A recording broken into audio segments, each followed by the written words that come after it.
एक बार क्वेश्चन को पढ़ ले रहे हैं। लिखा हुआ गिवन बिलो ट्रू स्टेटमेंट, ठीक है, एक असर्शन रीजन दिया हुआ। असर्शन बोल रहे हैं कि sound wave has higher speed in solids than gases, बिल्कुल ठीक लिखा हुआ भाई। अगर हम लोग स्पीड ऑफ साउंड पर जाएं तो उसका फॉर्मूला क्या होता है, अंडर रूट में बीटा बाई रो, जहां पे बीटा क्या है, बीटा जो है वो बल्क मॉडुलस है, जबकि रो जो है वो डेंसिटी ऑफ द लिक्विड है, ठीक है।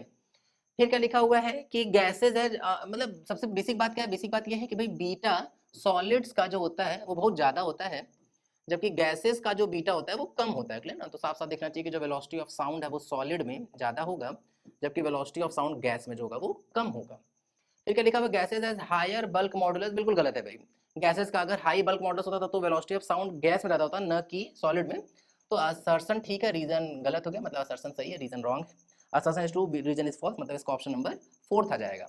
मतलब ध्यान रखना है भाई। और इसमें तो एक सबसे अच्छा एग्जांपल होता है कि जो साउंड का स्पीड है आयरन रॉड में, वो लगभग लगभग 5100-5200 के आसपास होता है, मतलब लगभग लगभग 5100 मीटर पर सेकंड या 5200 या 280 मीटर पर सेकंड के आसपास होता है भाई, बहुत तेज चलता है। जबकि वेलोसिटी ऑफ साउंड हम लोग जानते हैं कि जो एयर में वेलोसिटी ऑफ साउंड होता है वो तो लगभग लगभग 330 मीटर पर सेकंड होता है।